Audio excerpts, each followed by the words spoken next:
레위기 26장 3절에서 13절까지 너희가 내 규례와 계명을 준행하면 내가 너희에게 철따라 비를 주리니 땅은 그 산물을 내고 밭의 나무는 열매를 맺으리라. 너희의 타작은 포도 딸 때까지 미치며 너희의 포도 따는 것은 파종할 때까지 미치리니 너희가 음식을 배불리 먹고 너희의 땅에 안전하게 거주하리라. 내가 그 땅에 평화를 줄 것인즉 너희가 누울 때 너희를 두렵게 할 자가 없을 것이며 내가 사나운 짐승을 그 땅에서 제할 것이요 칼이 너희의 땅에 두루 행하지 아니할 것이며 너희의 원수들을 쫓으리니 그들이 너희 앞에서 칼에 엎드러질 것이라. 또 너희 다섯이 백을 쫓고 너희 백이 만을 쫓으리니 너희 대적들이 너희 앞에서 칼에 엎드러질 것이며 내가 너희를 돌보아 너희를 번성하게 하고 너희를 창대하게 할 것이며 내가 너희와 함께한 내 언약을 이행하리라. 너희는 오래 두었던 묵은 곡식을 먹다가 새 곡식으로 말미암아 묵은 곡식을 치우게 될 것이며 내가 내 성막을 너희 중에 세우리니 내 마음이 너희를 싫어하지 아니할 것이며 나는 너희 중에 행하여 너희의 하나님이 되고 너희는 내 백성이 될 것이니라. 나는 너희를 애굽 땅에서 인도하여 그들에게 종된 것을 면하게 한 너희 하나님 여호와이니라. 내가 너희의 멍에의 빗장을 부수고 너희를 바로 서서 걷게 하였느니라. 아멘. 기도하시겠습니다. 아버지 하나님 감사합니다. 주님 또 저에게 귀한 말씀을 주시고 특별히 오순절을 앞두고 또 저희가 어떻게 살아야 될지 알려주심을 감사드립니다. 아버지 하나님 저희가 하나님의 말씀을 준행하면서 30배, 60배, 100배 열매를 맺는 삶을 살 수 있게 도와주시옵소서. 불순종하고 적당히 순종하는 것이 아니라 최선을 다해서 충성을 다해서 주님의 말씀에 순종하며 살아갈 수 있도록 인도하여 주시옵소서. 그럴 때 주님의 놀라우신 축복을 경험하는 저희가 될 수 있게 도와주시길 간절히 기도드립니다. 아버지 하나님 이 땅에서 축복뿐만 아니라 영원한 삶 가운데서 하나님께서 주실 상을 소망하고 바라보며 살 수 있게 도와주시옵소서. 이 시간 성령님께서 저희 가운데 함께 해주시고 지혜와 계시의 영을 부어주시고 저희의 생각을 아버지 하나님 이제는 저희의 생각을 십자가에 못 박고 오직 주님만을 의지하고 성령님의 인도하심을 따라 살 수 있도록 도와주시길 간절히 기도드립니다. 감사드립니다. 예수님의 이름으로 기도드리옵나이다. 아멘. 그래서 이제 이번 주에 유대인들이 이제 그 레위기 25장에서 27장까지 봅니다. 그래서 25장부터 보시면요. 안식년이 이제 나와 있습니다. 그래서 6년 동안 이제 파종을 하고, 그죠? 소출을 거두고, 7년째에는 쉬어 안식하게 해라. 이제 그래서 안식년에 대한 그 계명들이 있고요. 그리고 이제 8절부터는 희년에 대한, 그죠? 50년째에 거룩하게 해서 자유를 공포해라. 그래서 이제 희년에 대해서 희년을 지킬 것을 또 말씀하시고요. 또 부당한 이웃을 이제 취하지 말라 말씀하시죠. 그래서 형제에 대해서 이웃에 대해서 이제 어떻게 이 재물과 관련해 가지고 어떻게 해야 될지 또 외국인에 대해서는 또 어떻게 될지 쭉 말씀들이 이제 나와 있는 것을 보시게 됩니다. 그리고 이제 26장에 보시면 우상을 만들지 말라고 말씀하시고 또 하나님의 말씀을 준행하면 하나님께서 축복을 주시고 그 다음에 이제 뒤에 다 읽지는 않았지만요.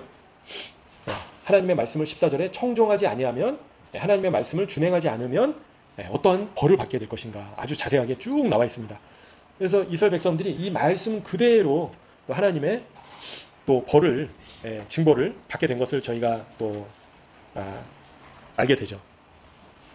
그래서 저희가 어떻게 이제 살아야 될 것인가 이 레위기 말씀을 통해서 또 가르쳐 주신다라는 겁니다. 그래서 하나님의 말씀을 준행하면 모든 것이 풍족하다라는 거죠. 그죠? 충분한 식량이 있다라고요. 배불리 먹을 것이다. 그래서 10절에 보시면요. 26장 오래 두었던 묵은 곡식을 먹다가 새 곡식으로 말미암아 묵은 곡식을 치우게 될 것이다. 그죠? 먹을 게 넘쳐난다라는 겁니다. 뿐만 아니라 이 땅에 평화와 그리고 하나님의 보호하심이 있을 것이다. 그래서 야생 동물이나 군대가 이 땅을 지나가지 않을 것이다 라는 겁니다. 그리고 이스라엘이 전투에서 승리하고 이스라엘보다 훨씬 더 큰 군대를 대적을 물리치게 하실 것이다. 누가 그렇게 하신다고요? 하나님께서 하신다라는 겁니다. 그래서 하나님의 말씀대로 하나님의 뜻대로 준행을 할 때 하나님께서 함께 하실 것이다 라는 거죠. 하지만 안타깝게도 하나님의 말씀을 지키지 않고 하나님의 약속을 잊어버리면 많은 불행한 일들이 일어난다 라고 26장 이제 중간부터 나와 있는 것을 보시게 됩니다. 물론 완전히 버리지는 않으시지만요. 하나님께서 징책하시고 책망하신다라는 거죠. 그래서 이제 뒤에서 더 말씀드리겠지만요. 이제 유대인들은 이와 관련해서 어떤 이야기들을 하고 있는가 제가 참고적으로 설명을 드리고요. 그 전에 먼저 이제 25장에서 이제 안식년이 나오고요. 희년이 또 나오는데 이와 관련해서 유대인들의 해석이 참고적으로 어떻게 되나. 재밌게도 인간 역사를 유대인들도 7,000년으로 보고 있습니다. 인간의 역사가 7,000년에 해당한다라고 보고 있고요. 그래서 지금은 저희가 이제 6,000년이 돼가고 있다라고 보는 거죠. 그래서 6,000년 동안에는 인간들이 물질 세계에서 일하면서 일곱째 천년기를 준비하는 시기다라고 얘기를 하고 있습니다. 유대인들조차도. 저희는 뭐 요한계시록 말씀을 통해서 잘 알고 계시죠? 그때 6,000년이 끝날 때 누가 오십니까? 바로 예수님께서 오신다. 그죠? 근데 유대인들조차도 인간 역사 6,000년이 끝나면요, 이제 안식년으로 들어가게 된다. 안식하는 천년기로 들어간다. 그게 바로 메시아의 왕국이다 라고 유대인들조차 얘기하고 있습니다. 메시아의 시대이다 라고. 그래서 지금은 저희가 이 물질 세상에서, 물질 세계의 밭에서 열심히 일을 이제 하지만요, 6,000년이 끝난 이후에 천년기 동안에는 완전한 안식과 평안이 찾아오게 된다 라고 유대인들조차 얘기를 하고 있는 거예요. 그죠? 그 시대가 바로 메시아의 시대이다 라고 얘기를 하고 있습니다. 그래서 저희가 이 땅에서 6,000년 이 기간 동안에 열심히 하나님께서 맡겨주신 일을 감당을 하고 열심히 일을 하면 그 노력에 따른 축복을 하나님께서 내려주신다 라고 그렇게 해석을 한다라는 거죠. 그래서 안식년인 천년 왕국 때 풍요롭게 하실 것이다, 풍요롭게 누리게 하실 것이다, 그런 약속을 이제 소망하고 있다라는 거죠. 누가요? 유대인들조차도 그런 소망을 가지고 있다라는 겁니다. 재밌죠? 그래서 기독교인들만 천년왕국을 기다리고 있다라고 생각을 할 수 있지만요, 실제로는 유대인들도 6,000년 인간 세상이 끝나고 그 이후에는 완전한 샬롬의 나라가, 왕국이, 메시아의 왕국이 펼쳐지게 될 것이다 라고 이야기를 한다라는 겁니다, 이번 주에. 그래서 저희도 그 시대를 지금 소망하면서 준비를 하고 있는 거죠. 그래서 예수님께서 다시 오시면 결국에는 메시아의 왕국이 이제 펼쳐지게 될 터인데요, 그날을 위해서 저희가 지금 이 땅에서 열심히 일하고 계시는 것을 보게 됩니다. 그래서 결국에는 각 사람이 일한 대로, 각 사람이 열매 맺은 대로 상을 받게 된다라는 거죠. 그죠? 그래서 이 땅에서 1달란트 받은 사람, 그죠? 5달란트 받은 사람, 10달란트 받은 사람 다양하잖아요. 그죠? 근데 중요한 건 뭐라고요? 하나님께서 주신 달란트를 가지고 어떻게 된다고요? 열심히 이 땅에서 일을 해서 소출을 맺어야 된다라는 거죠. 그래서 그런 이제 열매 맺음으로 인해서 7,000년 메시아의 왕국 때 하나님께서 더 넘치게 축복을 해주신다라고 보고 있는 겁니다. 그래서 이제 특별히 이 안식년과 관련해서 이제 유대인들이 그런 얘기를 하고 있다라는 거를 이제 말씀드리고요. 그리고 또 이제 하나님께서 모세에게 시내산에서 이 토라의 말씀을 주셨다라는 거죠. 그죠? 그래서 어디다 새겨서 주셨습니까? 바로 돌판에다가 이제 새겨서 주셨습니다. 뿐만 아니라 모세가 죽기 전에 생의 마지막 날에 양피지 두루마리에 또 이 토라를 새겼습니다. 그래서 이 십계명이 먼저 모세를 통해서 두 돌판에 하나님께서 새겨주신 돌판을 모세를 통해서 주셨고요. 그 다음에는 실제적으로 또 양피지에, 그죠? 그 당시엔 종이가 없었으니까 양피지 두루마리에다가 모세가 직접 기록을 남겼습니다. 그래서 이러한 말씀들을, 그죠? 십계명 말씀을 먼저는 잘 지켜야 되고요. 뿐만 아니라 이 토라, 모세오경에서 하나님께서 저희에게 주신 모든 말씀들을, 그죠? 준행하기를 힘써야 된다라는 겁니다. 근데 이제 그와 관련해 가지고 유대인들은요, 재밌는 게 이 토라에, 하나님의 말씀에 저희의 영혼이 각인되어 있다라고 해석을 한다라는 겁니다. 그래서 하나님께서 돌판에다가 십계명 말씀을 새겨주신 것처럼, 각인시키신 것처럼 저희의 영혼이 이 하나님의 말씀에 각인되는 것이다 라고 그렇게 해석을 하고 있습니다. 그래서 유대인들은요, 모든 이제 유대인은 이 하나님의 말씀 속의 한 글자이다라고 표현을 한다라는 거죠. 그래서 이 하나님께서 주신 이 토라 속의 한 글자와 같은 존재가 바로 저희 자신이다라고 그렇게 해석을 하고 있습니다. 그래서 저희가 근데 이 글자가 때때로 희미해질 수도 있다라고 표현을 하는 거예요. 그죠? 그래서 저희가 이 하나님의 말씀대로 준행하고 사는 것이 바로 이 돌판에 새겨진 글자가 선명한 것처럼 선명하게 나타내 보이는 것이다 라고 해석을 한다라는 거죠. 그죠? 그래서 저희 자신이 바로 하나님의 새겨진 말씀과 같은 존재이다 라는 겁니다. 돌판에 새겨진 그 말씀과 같은 존재가 바로 인간이다 라고 그렇게 해석을 한다라는 거죠. 참고적으로. 근데 이 돌판에 하나님의 말씀이 아주 명확하게 새겨져 있어야지 되는 거잖아요. 그죠? 근데 그 단어가 글자가 희미해지면 어떻게 될까요? 그 글자를 알아볼 수 있습니까? 알아볼 수 있나요? 돌판에 글자가 제대로 새겨지지 않고 희미하게 또는 두루마리, 양피지에 희미하게 적혀 있으면 해석을 읽을 수가 없다라는 거죠. 그렇죠? 근데 이제 저희 자신이 인간의 삶이 그런 토라 안에 글자와 같은 존재이다 라고 그렇게 해석을 한다라는 겁니다. 그래서 저희가 반드시 어떻게 된다고요?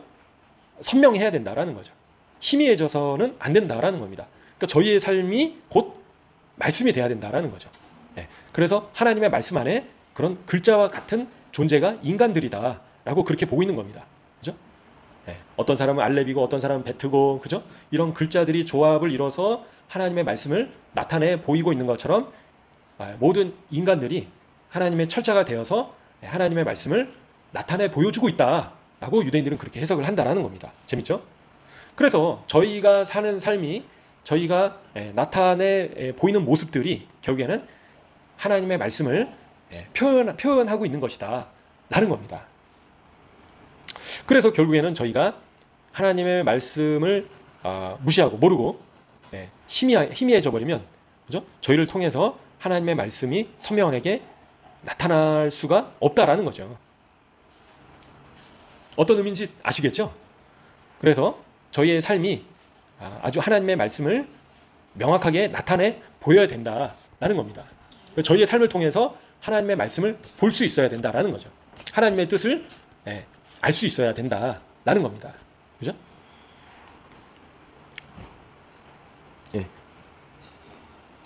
그래서 또 다른 해석으로는요, 저희가 이 돌에 새겨진 글자와 같은 존재인데, 근데 그 돌에 먼지가 쌓여 있으면 글자가 보일까요? 안 보인다라는 겁니다. 그죠? 그리고 때가 껴 있으면 글자를 가린다라는 거죠.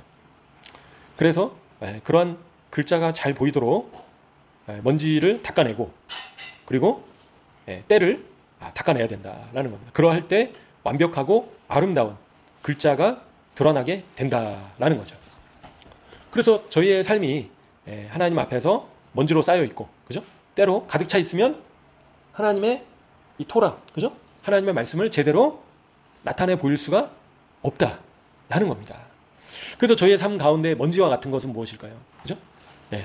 저희 안에 있는 때는 어떤 걸까요? 이제 그런 것들을 불어내고 닦아내야 된다라는 겁니다.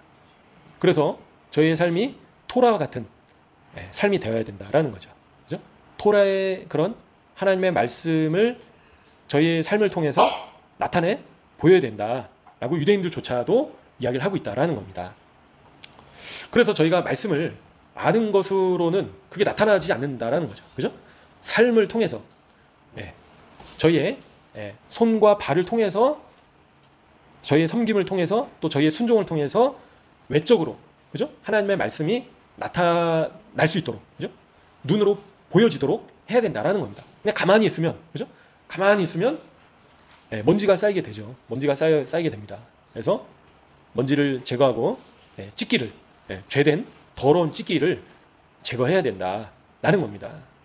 그래야지만 하나님의 말씀을 밝히 빛과 소금처럼 밝히 드러낼 수 있다 라는 거죠. 그래서 결국에는 다 연결이 돼 있다라는 겁니다. 그래서 유대인들이 소금과 빛을 비유를 할 때 하나님의 말씀을 준행하는 것이다. 지난번에 말씀드렸었잖아요. 그죠? 말씀을 아는 것으로는 빛과 소금으로서의 삶을 살 수가 없다.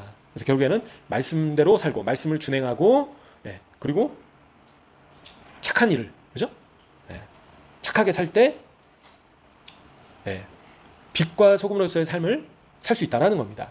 비유가 그러하다라는 거죠. 그래서는 말씀대로 살고 이웃에게 악을 행하지 않고 이웃을 미워하지 않고 이웃을 섬기고 축복하고 이웃의 필요를 채워주고, 그죠? 나만 생각하는 것이 아니라 나의 필요만 채우는 것이 아니라 나의 배만 채우는 것이 아니라 다른 사람을 섬기고 다른 사람을 축복하고 다른 사람 이웃을 위로하고 격려하고 사랑하고 축복하는 삶이, 그리고 말씀대로 준행하는 삶이 바로 빛과 소금으로서 사는 삶인데, 뿐만 아니라 비유를 들어서 그러한 삶이 결국에는 하나님의 이 돌에 새겨진 글자를 깨끗하게, 그죠? 먼지를 제거하는 삶과 같은 삶이다라는 겁니다. 그래서 저희는 저희 삶 가운데 있는 먼지를 불어내고요, 저희 가운데 있는 찢기와 같은 때와 같은 죄악들을 제거해야겠습니다. 그래서 저희를 혼미하게 만드는 것들, 그죠? 세상의 원리나 세상의 방식이나 세상의 지식을 쫓는 것이 아니라 그런 먼지들을 불어내버리고 선명하게 하나님의 그 글자를 저희 자신을 통해서 나타내 보여야 된다라는 겁니다. 그래서 저희를 딱 봤을 때 하나님의 딱 글자가 나타나 보이도록 살아야 된다라는 거죠. 그래서 그런 삶이 바로 밑지봇을 행하는 삶이다라는 거죠. 그죠? 그래서 의로운 삶을 사는 것이고 하나님의 말씀대로 준행하는 삶이고 반석 위에 집을 짓는 삶이고 30배, 60배, 100배의 열매를 맺는 삶이고, 그죠? 좋은 밭에 씨를 뿌리는 삶이다라는 겁니다. 그죠? 그래서 돌밭이 아니라 가시밭이 아니라 좋은 밭이 돼서 30배, 60배, 100배의 열매를 맺는 삶이 바로 밑지봇을 행하는 삶이다라는 겁니다. 그래서 그런 삶을 살 때 레위기 26장에 쭉 보시면요, 열매들이 쭉 나타난다는 거예요. 그죠? 그래서 그 당시에 고대 이스라엘 땅에는 지금처럼 뭐 갈릴리 물을 이렇게 평야지대로 끌어올 수가 없었습니다. 그죠? 그러니까 평야지대에서 농사를 지어야 되는데요, 뭐 샤론 평야, 셰펠라 평야, 이스라엘 평야, 이런 이스라엘의 3대 평야에다가 농사를 지어야 되는데요, 그죠? 밀농사, 포도농사, 그죠? 올리브 농사 등등. 그래서 여러 가지 농사를 지을 때 그 당시에는 물을 끌어올 수가 없었기 때문에 비가 절대적이었습니다. 그래서 하나님께서 비를 내려주시지 않으면 흉년이 들고, 그죠? 먹을 것이 없어서 굶어 죽을 수밖에 없는 그런 땅이었다라는 거죠. 하나님의 말씀대로 준행을 하면 4절에 보시면요, 철 따라 비를 주시겠다. 그죠? 지금은 저희가 이 물이 귀한 거를 모르지만요, 그 당시에는 물이 완전히 절대적이었다라는 겁니다. 비는 결국에 생명과 직결되는 것이었다라는 겁니다. 그래서 하나님께서 비를 주시지 않으면 3년 동안 가뭄이 들면 굶어 죽는 사람들이 속출했다라는 거죠, 그 당시에. 그래서 오죽하면 이스라엘 주민들이 바알을 숭배했던 이유도요, 바알이 바로 폭풍의 신이었습니다. 고대 근동에 비를 주관하는 우상이었다라는 거죠. 그러니까 자꾸 바알을 숭배하고 바알에게 제사를 드리고 그랬던 이유가 비 때문에 그랬던 겁니다. 그러니까 착각하고 있었던 거죠. 바알을 잘 섬기면 바알이 이스라엘 땅에 비를 주실 거다. 그런 헛된 믿음 때문에, 헛된 신앙 때문에 바알이라는 우상을 숭배했는데요, 결국에는 이제 하나님의 진노하심을 사게 되고 심판을 받게 됐는데요. 그래서 하나님의 말씀대로 살 때, 하나님의 뜻대로 살 때 그것은 바로 하나님의 축복을 받게 된다라고 얘기를 하고 있는데요. 왜냐하면 이 하나님의 말씀이 바로, 유대인들은요, 이 토라가 바로 생명나무이다 라고 해석을 하고 있습니다. 그래서 토라가, 하나님의 말씀이 곧 생명나무이다 라고 그렇게 해석을 하고요. 그래서 하나님의 말씀 안에 기록된 모든 것을 지키고 또 온전한 지식으로 아는 자는 그 생명나무의 열매를 맺게 된다, 열매를 먹게 된다라고 그렇게 해석을 하고 있다라는 거죠. 그리고 생명을 얻게 된다라고 표현을 하고 있습니다. 그래서 예수님께서도 나더러 주여 주여 하는 자를 주님께서 모르신다라고 말씀하시잖아요. 그죠? 귀신도 쫓아내고 성령 사역도 했는데 예수님께서 모르신다. 왜 그러셨습니까? 왜 그러실까요? 바로 불순종했기 때문에. 그죠? 아무리 이제 과거에 예수님을 믿고 뜨거운 신앙으로 여러 가지 사역들도 했지만요. 점점 시간이 지나면서 첫사랑이 사라지게 되고 신앙이 사그라들고 부패하게 되면서 불순종하게 되면서 결국에는 타락하게 됐다라는 거죠. 그래서 예수님께서는 이제 그 이후에 말씀하신 것이 이제 하나님의 뜻대로, 그죠? 행하는 자라야라고 말씀하십니다. 그래서 하나님의 뜻대로 행하는 자가 결국에는 생명을 얻게 된다라는 겁니다. 그래서 하나님의 뜻은 어디에 있으십니까? 바로 하나님의 말씀 안에 있다라는 거죠. 하나님의 말씀은 곧 생명나무이다라는 겁니다. 그래서 하나님의 말씀대로 준행하는 자는, 하나님의 뜻대로 준행하는 자는 곧 생명나무의 과실을 먹게 된다. 생명나무를 통해서 생명을 얻게 된다라고 유대인들조차 그렇게 바라보고 있다라는 걸 참고적으로 말씀드리겠습니다. 그래서 하나님의 말씀이 곧 생명이다라는 거죠. 요한복음 1장에서도 바로 이 말씀께서 누구이십니까? 바로 예수님이시다. 그죠? 진리께서 바로 예수님이시다라는 겁니다. 그래서 진리가 있는 자에게는 생명이 있다라는 거죠. 그죠? 그래서 예수님이 그 안에 있는 자, 예수님의 영이 있는 자는 생명이 있다라는 거죠. 예수님의 영은 곧 성령님이시죠. 그죠? 성령님께서 내주하시는 사람에게는 생명이 있다. 없는 사람은, 소멸된 사람은 생명이 없다라는 거죠. 그죠? 그래서 저희가 성령님을 소멸하지 않도록 주의해야 된다. 성령님을 소멸하는 것은 어떤 것일까요? 먼저 양심의 소리를 무시하는 것이다라는 거죠. 자꾸 성령님께서 근심하게 하시는데 그를 자꾸 불순종하면, 그죠? 불순종하고 자꾸 나의 고집대로, 나의 욕심대로 행할 때 어떻게 된다고요? 성령님께서 어떻게 하신다고요? 근심하신다. 그래서 저희는 성령님을 근심케 해드리면 안 된다라는 거죠. 그래서 성령님을 근심케 해드리지 않고 계속해서 성령님을 근심케 하면 어떻게 됩니까? 성령님께서 소멸되신다. 그죠? 떠나신다라는 겁니다. 그래서 한 번 구원은 영원한 구원이 아니다라는 겁니다. 결국에는. 그래서 결국에는 저희가 첫사랑을 회복해라 라고 말씀하신다라는 거죠. 그래서 성령님과 하나님의 영과 날마다 동행해야 된다. 그리고 성령님의 음성에 귀를 기울여야 된다라는 겁니다. 그럴 때 어떻게 행해야 될지 알려주시고요. 그죠? 하나님의 말씀에 자꾸 불순종하게 되면 여러 가지 죄의 문제에 대해서 자꾸 타협을 하게 되면 결국 어떻게 된다고요? 성령님께서 근심하시고 성령님께서 떠나신다라는 겁니다. 그러면 종교인으로 남게 된다라는 거죠. 종교적인 행위는 있지만 그 사람 가운데 성령님께서 계시지 않는, 성령님께서 소멸되신 상태가 돼버리게 된다라는 겁니다. 그래서 저희는 두렵고 떨림으로 구원을 이루라라는 말씀을 기억하시면서요, 저희 가운데 있는 죄악들을 제거하기를 힘써야겠습니다. 거짓말의 죄, 그죠? 불순종의 죄, 그리고 탐욕의 죄, 미워하는 죄, 용서하지 않는 죄, 여러 가지 죄악들이 너무나 많은데요. 그래서 저희를 넘어뜨리는 그런 죄악들을 이제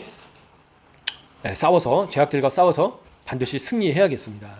그래서 피 흘리기까지 싸워라, 죄와 싸워라 라고 말씀하신다라는 겁니다. 그럴 때 생명을 얻게 된다라는 겁니다. 그럴 때, 그죠?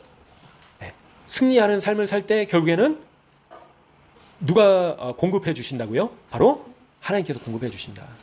풍족한 음식과, 그죠? 샬롬을 주시고요. 하나님의 말씀을 지키면서 준행하면서 살아가는데 필요한 모든 것들을 공급해 주신다라는 겁니다. 그죠? 모든 필요들을 채워 주신다라는 겁니다. 그래서 이 땅에서 뭐 억만장자가 되고 그런 차원이 아니라 먹을 것과 입을 것을 공급해 주신다라는 겁니다. 그래서 예수님께서도 먹을 것과 입을 것이 있은즉 족한 줄로 알아라 라고 말씀하시는 거죠. 그래서 저희가 주님의 말씀대로 준행하며 살 때 저희의 모든 필요들을 풍성하게 채워주신다라는 겁니다. 그래서 참고적으로 또 유대인들은요, 하나님의 이런 말씀을 준행할 때 이 땅에서의 그런 보상도 있지만요, 궁극적으로는 내세에서, 그죠? 영원한 세상에서 하나님께서 축복을 허락하실 것이다 라고 얘기를 하고 있습니다. 그래서 이 땅에서 이제 보상은 본질적인 보상이 아니다라고 유대인들조차 얘기를 하고 있습니다. 그래서 저희가 하나님의 나라를 위해서, 하나님을 위해서, 하나님의 영광을 위해서 섬기고 일할 때 이 땅에서의 물질적인 보상은 본질적인 보상이 아니고 모든 일을 마친 후에, 그죠? 이 세상에서 저희에게 하나님께서 주신 모든 일들을 다 마친 이후에, 그 이후에 내세에서, 그죠? 영원한 삶 세상에서 하나님께서 보상해 주신다, 축복해 주신다라고 유대인들조차도 그렇게 얘기를 하고 있습니다. 그래서 주님, 제가 하나님의 말씀대로 살고 하나님의 일을 열심히 행하는데도 주님 왜 저에게 이렇게 돈을 안 주십니까? 그게 아니다라는 겁니다. 그죠? 그래서 하나님께서는 이미 저에게 필요한 것들을 다 주셨다라는 겁니다. 그래서 저에게 모자른 게 있는 것이 아니다라는 겁니다. 하나님께서는 저희가 먹을 수 있는 것들, 먹을 것들을 다 주셨고, 그죠? 그리고 얼어 죽지 않도록 옷도 다 주시고 필요한 것들을 다 하나님께서 이미 공급을 해주셨다라는 겁니다. 근데 이 땅에서의 보상은 영원한 보상과는 비교할 수 없는 것들이다라는 겁니다. 그죠? 이 땅에서 누리는 것들은 잠깐, 그죠? 잠깐 이제 필요한 것들이지만요, 그 이후에 내세, 영원한 세상 속에서 누리는 그런 축복, 보상에 비하면 이 땅에서 받는 것은 아무것도 아니다라는 거죠.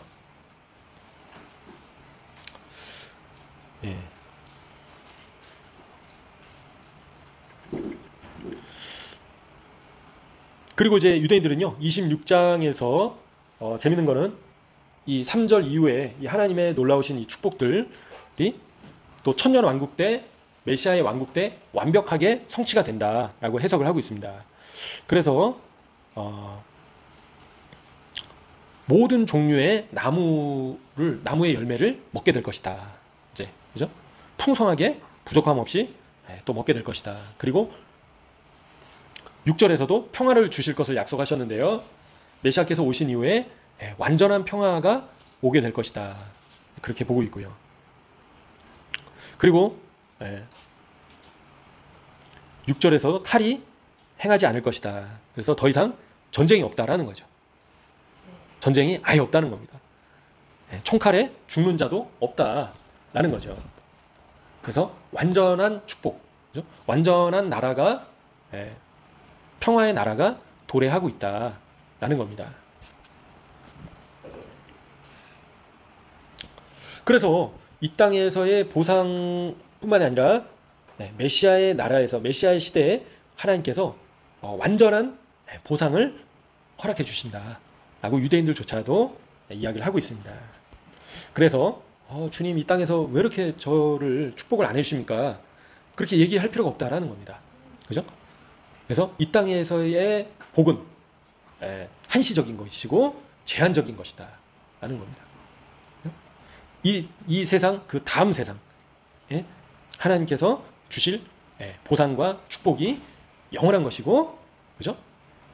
완전한 것이고 완벽한 것이다 라는 겁니다. 그래서 저희가 내세 받을 축복을, 내세 받을 상을 더 간절히 소망해야 된다 라는 겁니다.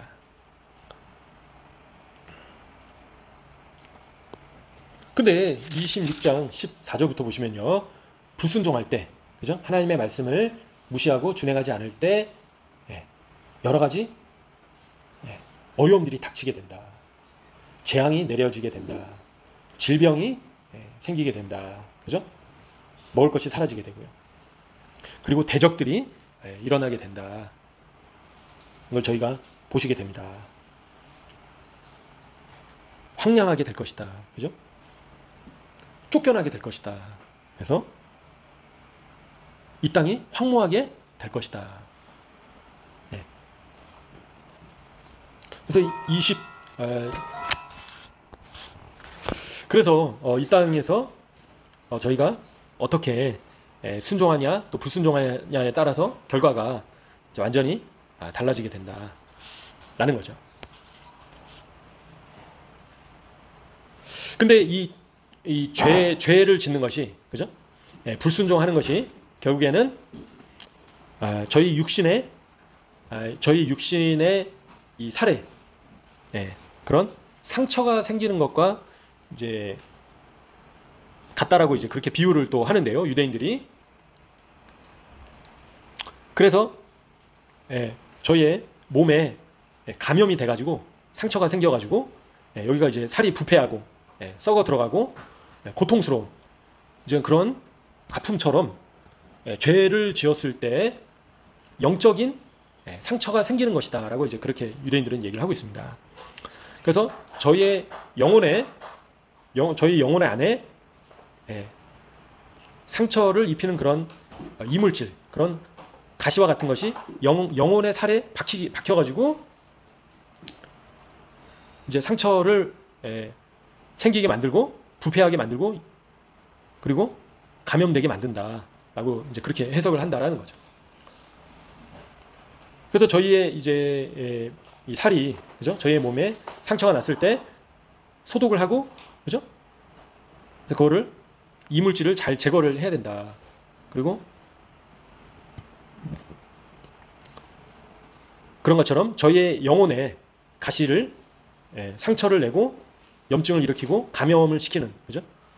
그런 영혼의 그런 상처를 일으키는 것이 바로 죄이다라고 이제 유대인들이 얘기를 하고 있습니다.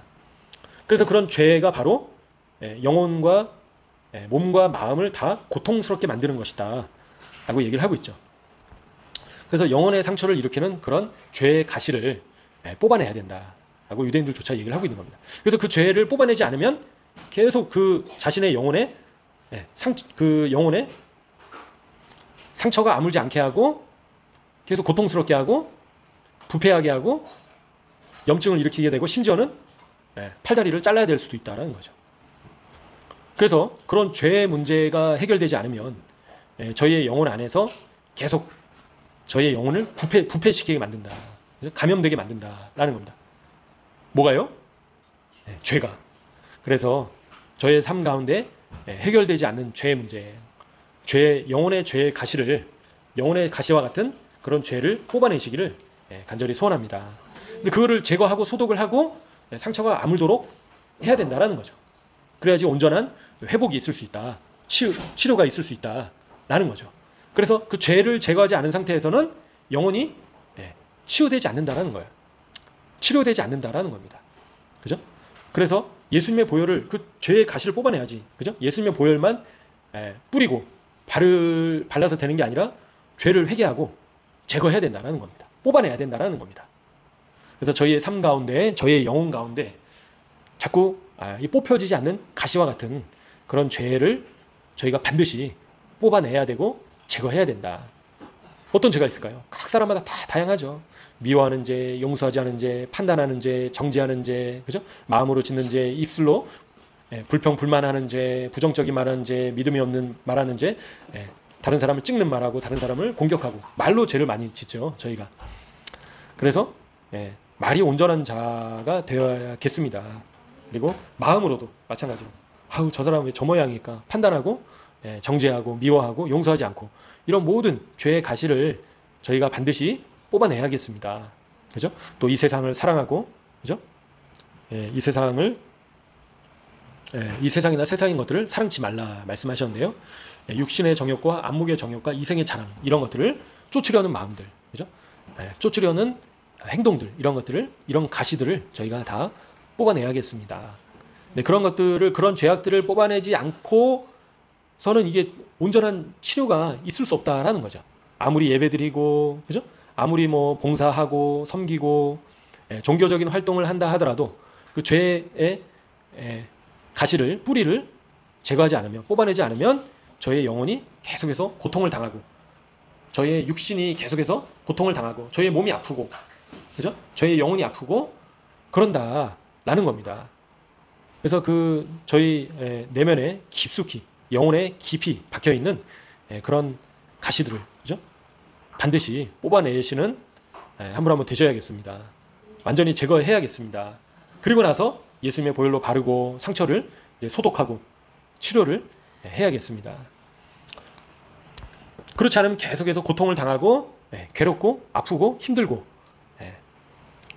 어렵다라는 거죠.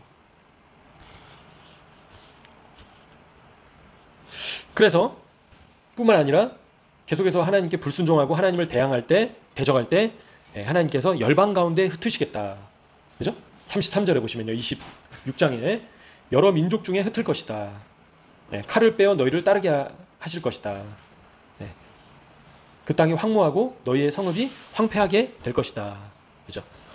그래서 결국에는 전쟁이 오고 대적들이 일어나고 이런 것들은요. 하나님께서 허락하신 것이죠. 그래서 저희가 불순종하고 하나님의 말씀대로 살지 않고 죄악을 계속해서 쫓아가면 누가 일어난다고요? 바로 대적들이 일어나게 된다. 그 땅에 샬롬이 평화가 사라지게 되고 전쟁이 터지게 된다라는 겁니다. 그래서 결국에는 한반도의 위기 그러지만요. 군사력이 강력하다라고 전쟁을 막아낼 수 있는 게 아닌 것입니다. 그래서 아하방 때 북이스라엘의 아하방 때에 고대 근동에서 가장 강력한 나라 중에 왕국 중에 하나가 북이스라엘이었습니다. 그럼에도 불구하고 얼마 뒤에 아수르에 의해서 망하게 됐는데요. 어마어마한 군사력을 가지고 있었다라는 거죠. 아하방 때 강력한 군사력을 가지고 있었는데도 불구하고 대적들을 막아내지 못했다라는 겁니다. 결국에는 전쟁은 여호와 하나님께 속한 것이기 때문에 마찬가지입니다. 저희가 많은 세금을 들여서 군대를 건설하고 무기를 사고 그죠? 미사일을 사고 만들고 폭탄을 만들어도 하나님의 말씀대로 살지 않고 불순종하고 죄악을 쫓아가게 되면 어떻게 된다고요? 결국에는 칼이 따르게 된다. 그리고 원수들에게 쫓겨가게 된다라는 겁니다. 그래서 저희 한반도의 대한민국의 위기라고 얘기를 하는데요. 그래서 왜 이런 상황들이 펼쳐졌나 지금 근본적인 원인은 바로 저희에게 있다라는 겁니다. 그죠? 믿는 자들에게 그 원인이 있다라는 겁니다. 그래서 저희가 말씀대로 살지 않고 우상을 따르고 불순종하고 계속 죄 가운데 머물 때 그 땅에 샬롬이 사라지게 된다. 평강이 사라지게 된다라는 겁니다. 그래서 쉐키나, 그래서 하나님의 거룩하신 임재가 사라지게 된다라는 겁니다. 그래서 결국에 대적들이 일어나고 칼이 따르고 고통이 이어지게 된다라는 겁니다. 역사는 반복된다고 항상 이스라엘 백성들이 그러한 패턴으로 불순종하고 우상 숭배하다가 또 하나님께서 치시고 그리고 다시 돌이키고 하나님을 따르다가 또 그죠? 또 세상으로 가서 우상을 숭배하다가 또 하나님의 심판을 받게 되고 그런 패턴들이 계속해서 반복됐던 것을 저희가 보시게 됩니다.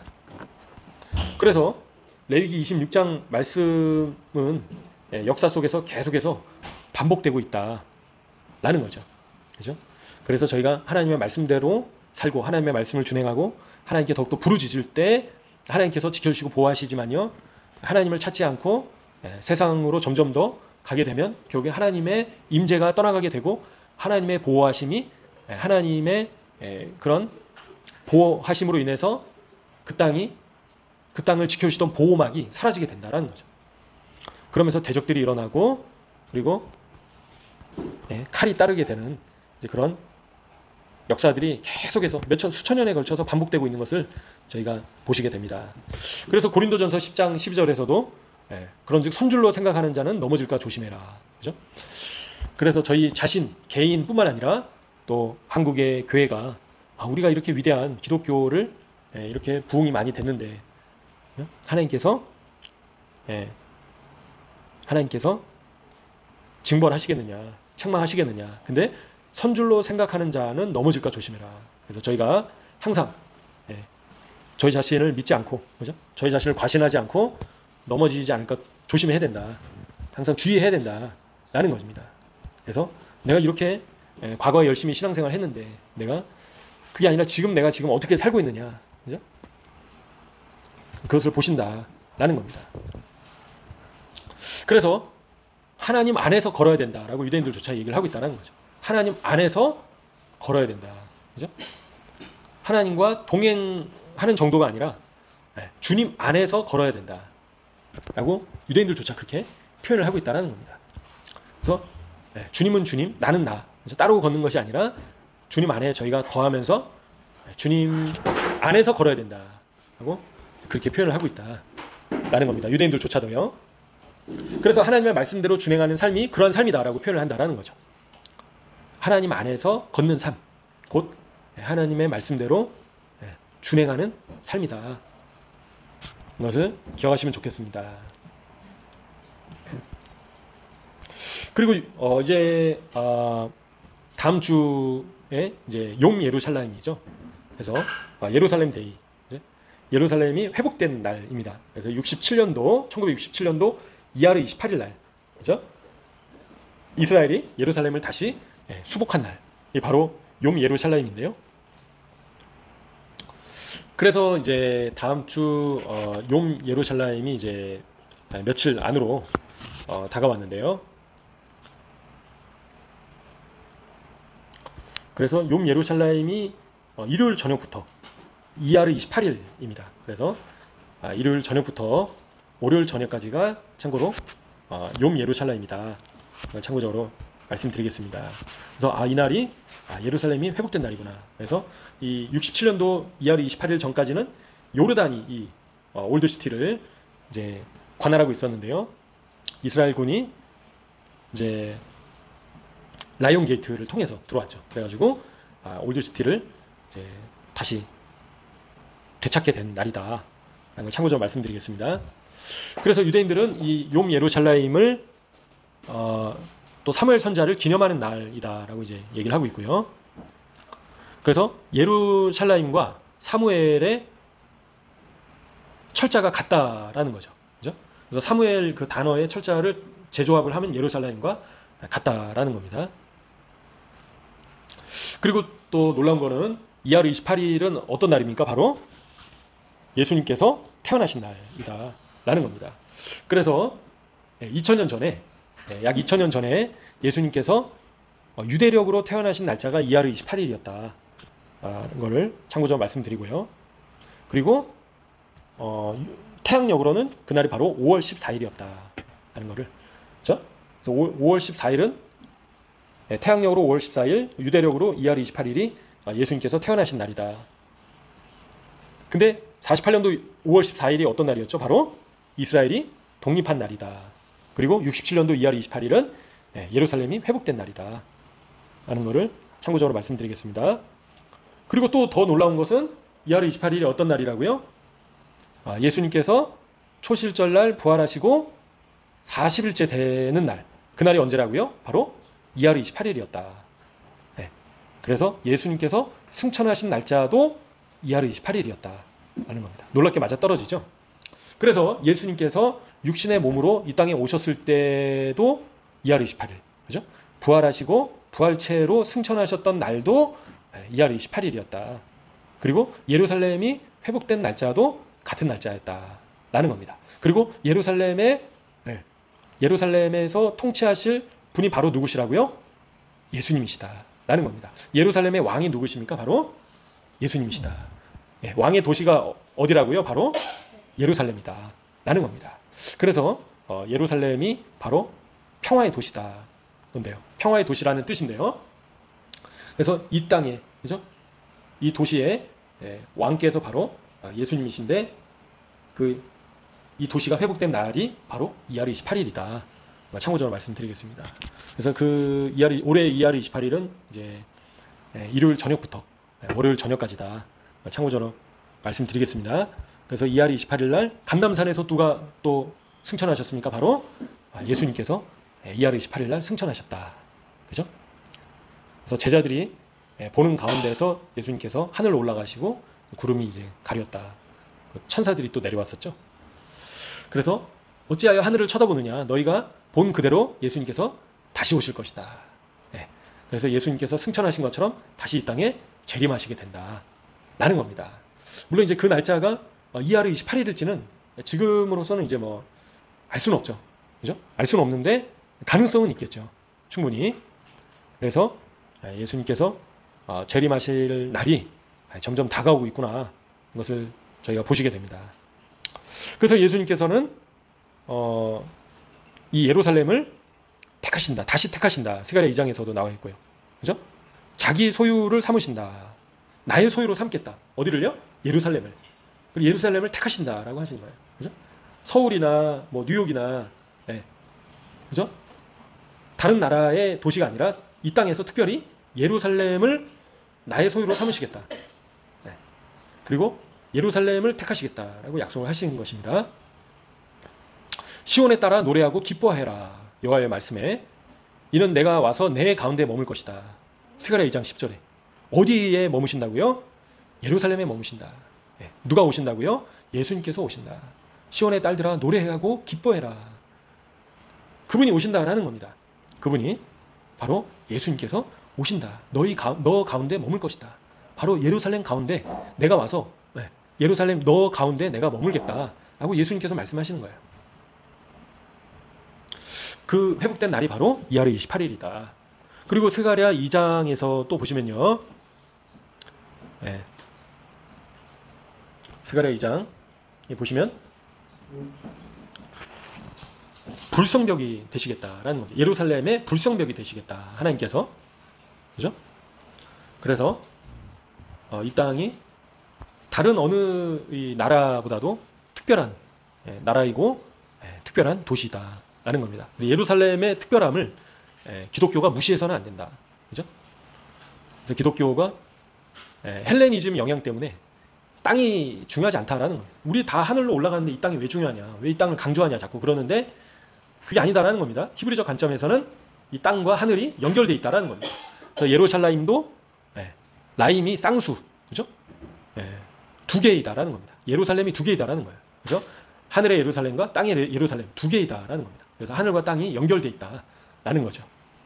그래서 저희가 이 땅은 다 이제 망하게 되고 사라지게 될 건데 이 땅이 왜 중요하냐? 그게 아니라 예수님께서 다시 오셔서 이 땅에서 통치하시겠다라고 지금 말씀하시는데 헬레니즘의 영향 때문에 자꾸 영적인 것만 이제 강조를 한다는 거죠. 우리가 다 천국으로 올라가는데 이 땅이 왜 중요하냐? 그게 아니라 예수님께서 이 땅에 오셔서 1000년 동안 통치하신다. 그리고 이 땅을 회복시키신다. 그죠? 전쟁이 없어지고 무기를 이제 다 농기구로 바꾸게 된다는 겁니다. 이런 탱크, 그죠? 전투기, 폭탄 이런 것들이 다 트랙터가 되겠죠. 트랙터. 그래서 농사 짓는 농기구가 되겠죠. 말씀에 기록된 대로. 이 땅이 회복될 날이 가까우고 있다. 그리고 왕께서 오고 계신다, 지금. 그죠? 그리고 왕께서 공평과 정의로 통치하신다. 어디서요? 예루살렘에서. 그래서 이 온 땅을, 그죠? 온 세상을 그분께서 공평과 정의로 통치하시는 날이 더 이상 죄가 있을 수 없는, 그죠? 악인이 있을 수 없는, 그리고 이기는 자만이 들어갈 수 있는 천년왕국이 기다리고 있다라는 겁니다. 아무나 들어갈 수 있는 게 아니라 이기는 자만 들어간다라는 거예요. 천년왕국은 특별히, 그죠? 예수님을 믿는 자가 들어가는 게 아니라 이기는 자가 들어간다라는 겁니다. 이기는 자의 조건은 뭡니까? 짐승의 표를 받지 않고 하나님의 말씀으로 인하여 목배임을 당한 자가 들어간다라는 겁니다. 자신의 믿음을 증명한 자가 들어간다라는 거예요. 그죠? 그래서 종교인이 들어가는 게 아니다라는 겁니다. 결국에는 승리하는 자만이 들어가는 나라이다. 그래서 예루살렘에서 예수님께서 통치하시고 또 유대 백성들에게 이 땅을 다시 분배하신다는 거예요. 그래서 이 땅에 어떻게 분배가 될 것인가에 대해서도 에스겔 말씀에 보시면 쫙 나와 있죠. 그죠? 그래서 레위인들이 거하고 또 주변의 지파별로 다시 땅 분배가 있는데요. 그리고 이방 족속들은 이스라엘 바깥쪽에 이제 살게 되는 것입니다. 그러면서 이기는 자들이 왕노릇한다라는 겁니다. 열국에서 여러 나라에서 이기는 자들이 왕노릇하게 되고 다스리는 자로서 통치하게 된다라는 겁니다. 바로 예수님과 함께 통치하게 된다라는 겁니다. 그래서 메시아의 왕국의 수도는 바로 예루살렘이다라는 거죠. 그죠? 그래서 예수님의 나라, 예수님의 왕국에 예수님께서 통치하시는 수도는 예루살렘이다라는 겁니다. 그래서 예루살렘을 나누려는 자를 하나님께서 심판하신다라는 겁니다. 그래서 이 땅이 다시 회복될 수 있도록, 그죠? 이 땅의 우상 숭배가 이제는 끊어질 수 있도록 저희가 기도를 해야 된다. 근데 지금은 하나님을 예배하고 하나님을 찬양해야 될 이 땅이 안타깝게도 가짜 달신이 지금 하나님 노릇하고 있잖아요. 그죠? 그래서 거짓 달신도 이제는 사라지고 차별금지 하지 마라 자꾸 아니 왜 다른 종교도 인정을 해야지? 아니죠. 예, 우상은 어떻게 됩니까? 예, 회파돼야 된다라는 겁니다. 차별 금지가 아니다라는 겁니다. 이거. 예. 그래서 하나님이 아닌 우상들이 높아져 있는 그런 것들이 이제는 다 무너지게 될 것이다. 하나님보다 높아져 있는 모든, 그게 인간이든 우상이든 싸그리 다 망하게 될 것이다. 찍혀서 불구덩이에 떨어지게 될 것이다. 그래서 여러분께서는 불구덩이에 떨어지시겠습니까? 아니면 예수님과 함께 왕노릇 하시겠습니까? 여러분들의 선택에 달려있다. 그래서 죄 가운데에서 죄를 회개하고 버리지 않으면 결국에는 마귀들과 함께 불구덩이에 던져지게 될 것이다. 아무리 뭐 대형교회 성도라고 소용이 없다라는 거죠. 그죠? 저희가 교회에 출석한다고 저희의 구원을 보장해 주지 않는다라는 겁니다. 결국에는 개인의 믿음으로, 그죠? 썩은 믿음이 아니라, 가짜 믿음이 아니라 진짜 믿음으로만이 하나님 나라에 들어가게 된다라는 겁니다. 그래서 결국엔 환난 때 그걸 증명해 보여야 된다는 거예요. 저희가 하나님을 택할지 우상을 택할지 결정을 해야 된다는 거예요. 지금은 저희가 평화의 시기 때문에 막는 자가 있기 때문에 지금은 어느 정도 자유롭게 신앙생활을 할 수 있지만요. 결국에는 북한처럼 되는 거죠. 그죠? 결국에는 믿는 자들이 다 죽게 되는 때가 점점 다가오고 있다는 겁니다. 그래서 진짜 믿음만이 결국에는 살아남게 된다는 거예요. 육신은 죽지만 그 영이 살게 된다는 겁니다. 그래서 지금부터 저희가 가짜 믿음을 버리고 진짜 믿음을 준비하지 않으면 환난 때 어떻게 되겠습니까? 결국에는 짐승의 표를 받고 우상 숭배에 참여하면서 과거에 열심히 수십 년 동안 교회 생활은 했지만 마귀들과 함께 지옥 불구덩이에 던져지게 되는 거죠. 수많은 목사들과 전도사, 그죠? 직분자들이 다 그렇게 불구덩이에 던져지게 될 겁니다. 그래서 직분이 절대 그 사람의 구원을 지켜주지 않는다. 결국에는 저희가 지금부터 반석 위에 집을 짓지 않으면 풍랑이 왔을 때 헛간이 날아가듯이 저희의 집들이 결국엔 신앙의 집이 날아가게 될 것입니다. 그래서 저희는 겉으로 보여지는 가짜 믿음, 썩은 믿음이 아니라 내실을 다지는 진짜 믿음을 저희가 잘 다지셔야겠습니다. 아무리 뭐 수십 년 종교 생활을 하더라도 정말 내가 내 자신을 누구보다 잘 알기 때문에 내가 진짜 믿음을 내가 가지고 있는가, 아니면 하는 척 겉으로 종교 생활을 하고 있는가, 제 자신을 돌아봐야 된다라는 거죠. 그죠? 종교 노름 하다가 결국에는 마귀들하고 같이 불구덩이에 손잡고 들어가게 됩니다. 그죠? 그래서 그때 가서 후회하지 말고 지금부터 준비해야 된다. 그러니까 죄를 자꾸 끊어내야 되는 거예요. 그죠? 미워하는 죄. 제일 많이 지잖아요. 용서하지 않는 죄. 너희가 용서하지 않으면 아버지께서도 용서하지 않으신다라는 겁니다. 그죠? 그리고 이 세상을 자꾸 사랑하는 죄. 결국에는 마귀 손 잡고 지옥불에 떨어지게 된다. 그런 크리스찬들은 불구덩이에 던져지게 되고 생명나무의 과실을 먹어보지도 못하고 영원한 형벌을 받게 된다라는 겁니다. 지금 아무리 뭐 신학교 다니고 열심히 교회 생활하고 무슨 소용이 있습니까? 그죠? 그래서 결국엔 마지막이 중요하다라는 겁니다. 마지막에 이제 끝까지 잘해야죠. 그래서 저희가 끝까지 승리하는 자가 되겠습니다. 조금 열받게 했다고 막 분노를 바라고, 그러면 마귀하고 그 지옥 같이 갈 수밖에 없어요. 그러기에는 조금 자존심 상하게 했다고 막 길길이 날뛰고 그러면 지옥행 열차를 예약을 해두셨다라고 생각하시면 되고요. 아, 내 모습이 결국에는 지옥에 갈 모습이구나, 그렇게 생각을 하시고 10명 중에 1명, 100명 중에 1명이 이제 천국에 간다라고 얘기를 하잖아요. 지금 크리스찬들 가운데. 왜 그런 얘기가 나오겠습니까? 그죠? 죄를 자꾸 버리지 않으니까. 그죠? 자꾸 미워하고 당짓고 분열하고 용서하지 않고, 그게 제일 큰 죄이다. 칼로 찌르는 죄이다라는 거죠. 판단하고 정죄하고. 그죠? 그런 죄악들이 지금 기독교 안에 너무나도 많다라는 겁니다. 유대인들조차도 잘 안 짓는 죄악들을 기독교가 너무 쉽게 짓고 있다라는 거죠. 아무리 이제 뭐 전도지 날라주고 뭐 봉사하고 그러면 무슨 소용이 있습니까? 용서하지 않고 미워하고, 그죠? 정죄하고 판단하고 그 상태면 이제 지옥에 갈 날을 준비하고 있다. 그리고 지옥행 열차의 티켓을 끊어놓은 상태이다 라는 걸 기억하시면 좋겠습니다. 천국에 가는 것을 쉽게 생각해서는 안 된다라는 겁니다. 그죠? 그게 지금 시대나 그렇지 중세나 초대교회 때는 천국에 가는 것이 너무나도 어려운 일이었다라는 거예요. 그 당시에는. 그죠? 목숨을 걸고 신앙생활을 했어야 됐다라는 겁니다. 근데 지금은 너무 쉽게 너무 풍요롭게 편안하게 신앙생활을 하고 있으니까 너무 쉽게 생각한다라는 거예요. 죄를 짓는 것을. 그래서 저희가 작게 여겨지는 죄조차도 짓지 않도록 힘써야겠습니다. 너무나 쉽게 짓는 죄는 이 시대에 미워하는 죄, 그죠? 용서하지 않는 죄, 예. 말로 불평하고 불만하고 정죄하는 죄, 그죠? 그리고 의심하고 판단하는 죄, 이런 모든 죄악들, 이런 것들을 끊어내셔서 영혼의 가시를 뽑아내시는 한 분 한 분 되시기를 간절히 소원합니다. 그런 분들이 결국에는 천년왕국에서 예수님과 함께 왕노릇 하시고요. 대충 그냥 여기서 세상과 또 하나님 나라에 양다리 걸치면서 저희가 하나님 나라에서 어떻게 천년왕국에서 왕노릇 할 수 있겠습니까? 그죠? 그래서 저희가 적당히 하는 것을 이제는 버려야겠습니다. 적당히 하는 것이 아니라 저희의 삶을 더욱더 주님을 위해서 내어드리고, 주님 제가 요 정도 했으니까 좀 요 정도 했으니까 조금, 그죠? 찌끄레기 주님 앞에 내어드리는 것이 아니라 주님 앞에 가장 좋은 것을 드리는 저희가 되어야겠습니다. 그래서 오늘 말씀을 이제 기억하시면서요, 결국에는 하나님의 말씀대로 준행할 것인가, 아니면 하나님의 뜻대로 순종할 것인가, 아니면 하나님의 말씀을 자꾸 불순종할 것인가, 결국에는 나의 책임이다. 다른 사람의 책임이 아니라 나의 선택의 결과이다. 그래서 나의 책임이다. 그래서 내가 책임을 져야 된다. 그래서 하나님의 말씀대로 준행하고 순종하는 저희가 되어야겠습니다. 그래서 30배, 60배, 100배 열매를 맺고 반석 위에 집을 짓는 저희가 되어야겠습니다.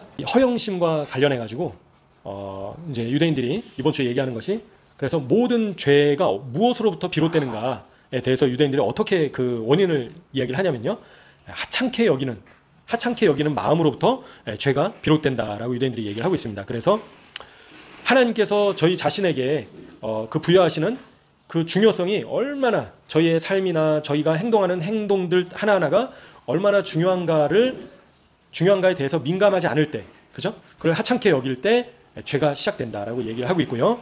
그래서 나는 별로 중요하지 않아, 나는 별 볼 일 없는 하찮은 존재야라고 얘기하는 것이, 그거는 겸손이 아니라 가장 궁극적인 오만한 것이다, 교만한 것이다 라고 표현을 하고 있습니다, 유대인들이. 그래서 나는 별로 그렇게 중요하지 않아, 나는 하찮은 존재야 라고 얘기하는 것은 반대로 얘기하면 나는 내가 원하는 것을 마음대로 할 수 있어 라고 표현하는 것과 같다라고 얘기를 한다라는 겁니다. 그래서 내가 별거 아닌 존재이다 라고 얘기를 하면 안 된다라는 거예요. 그래서 하나님께서는 저희를 중요하게 여기시고, 저희가 저희의 삶을 중요하게 여기시고 저희의 행동을 중요하게 여기신다라는 겁니다. 그래서 하나님의 가장 끔찍한 형벌은 바로 이러한 허영심을 허락하시는 것이다. 그래서 내 마음대로 해도 아무 일이 안 일어나는 것처럼 보일 때가 가장 큰 형벌이다라는 겁니다. 그죠? 그래서 저희가 죄를 짓고 시간을 허비하고 해도 아무 이런 일이 안 일어나는 것처럼 여겨지는 것이 가장 큰 형벌이다라는 겁니다. 그래서 그거는 궁극적인 교만한 상태이다, 오만한 상태이다 라고 하나님께서 무슨 일이 일어나든 신경 쓰지 않으시는 것처럼 여겨질 때, 그게 바로 하나님의 형벌이다라고 유대인들은 그렇게 얘기를 한다는 거 참고적으로 말씀드리겠습니다. 그래서 저희가 저희의 시간을 하찮게 여기고 별거 아닌 것처럼 여기고 저희 자신을 하찮은 존재처럼 여기는 그런 생각 자체가 궁극적으로 교만한 상태이다, 가장 오만한 상태이다라고 유대인들은 얘기를 한다라는 걸 이제 참고적으로 말씀드리겠습니다. 더불어서 이제 추가적으로요, 또 이제 유대인들이 또한 마찬가지로요, 이제 어떤 상태가 문제냐면 바로 이제 하나님께서는 각 사람에게 고유한 사명을 다 부여를 해주셨다는 거예요. 그죠? 이 사람에게는 저런 사명을 주시고 저 사람에게는 이런 사명을 주셨는데, 그런 영역에서, 그죠? 그런 사명에서, 역할에서 탁월한 성과를 거둘 수 있도록 저희에게 소질과 재능과 자원을 저에게 주셨다라는 겁니다. 그죠? 그래서 본질적으로 진정으로 저희 자신에게 속한 그런 분야가 있다는 거예요. 각 사람에게. 그죠? 모든 걸 다 잘할 수는 없다는 겁니다. 저희가 잘할 수 있는 영역을 다 주셨다는 겁니다.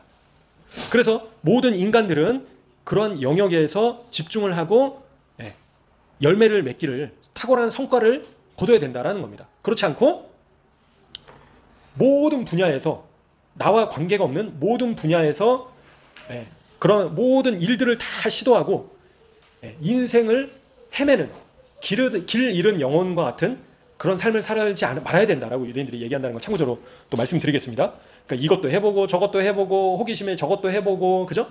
마치 길 잃은 영혼처럼 인생을 헤매면서 모든 분야에서 영역에서 그냥 이것도 조금 저것도 조금 다 찔러보기 하는 거죠. 그죠? 이제 그런 삶이 바로 길 잃은 삶이다. 길 잃은 영혼과 같은 모습이다. 라고 유대인들이 얘기한다는 걸 참고적으로 말씀드리겠습니다. 그래서 저희는 선택과 집중을 해야 된다는 겁니다. 그래서 하나님께서 주신 그 사명이 있는데, 그죠?